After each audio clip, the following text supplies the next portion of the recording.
اور پھر حضرت علی کی شادی بنی امیہ کے گھر میں ہو رہی ہے. کہاں ہو رہی ہے؟ جلدی بولو بھائی. اور یہ بھی معلوم رہے آپ حضرات کو، یہ بھی عرض کرتا چلوں کہ حضرت علی رضی اللہ تعالی عنہ نے جو سیدہ امامہ بنت ابی العاص بنت زینب سے شادی کی ہے، اپنی مرضی سے نہیں کی، سیدہ فاطمہ کے مشورے سے کی. مشورہ کس نے دیا؟ جلدی بولے. شیخ عباس قمی نے منتہی الاعمال میں لکھا ہے حضرت علی رضی اللہ عنہ نے اپنی گھر والی بی بی فاطمہ کی وفات کے بعد 3 دن صبر کیا، چوتھے دن شادی کی، بی بی امامہ سے شادی کی. پیارے علی آپ نے یہاں رشتہ کیسے کر لیا؟ حضرت علی نے فرمایا مجھے فاطمہ نے وصیت کی تھی اگر میرے پاس شادی کرو امامہ کے ساتھ شادی کرنا، یہ میری بہن کی بیٹی ہے اور میرے بچوں کے ساتھ زیادہ محبت رکھے گی.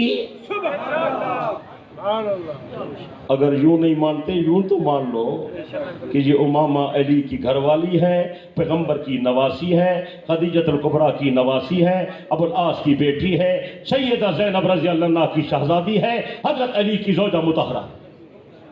مانیں گے؟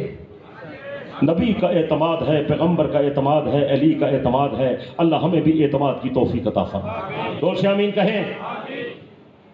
باقی یہ کوئی اور آدمی پوچھ رہا ہے، اکثر پوچھتے رہتے ہیں، بات سمجھتے نہیں ہیں، غور نہیں کرتے. کہتا ہے وہ ابو بکر صدیق نے فدق نہیں دیا. اللہ اکبر کبیرہ. بلکسر والو، وقت میرا آپ نے سارا ضائع کر دیا، ورنہ آج میں فدق کا مسئلہ آپ کو پورا کھول کر بتاتا. میں کئی سال پہلے وہاں مدینہ شریف میں تھا تو وہاں میں نے بہت بڑے عالم سے درخواست پیش کی کہ مہربانی کریں مجھے لے جائیں، مجھے فدق دکھائیں، وہ ہے کہاں. انہوں نے کمال مہربانی فرمائی. حضرت مولانا قاری عبداللہ صاحب دامت برکاتہم العالیہ مسجد نبوی میں ہزاروں قراء کے استاذ ہیں، انہوں نے بھی بڑی شفقت فرمائی. وہ مجھے وہاں لے گئے، وہ میں فدق دیکھ آیا ہوں. مدینہ شریف سے 200 کلومیٹر کے فاصلے پر ہے. ایک سوکھی ہوئی خشک کھجوروں کا باغ ہے، کھجوریں بالکل خشک ہو گئی ہیں، وہاں پانی کا قطرہ بھی پینے کو نہیں ملتا. وہ ایک ٹکڑا ہے بے آباد قسم کا، اس میں کوئی آبادی نہیں ہے، نہ کوئی باغات ہیں، نہ کوئی مکان ہے، نہ کوئی رہائش ہے، بالکل جنگل کا جنگل پڑا ہوا ہے.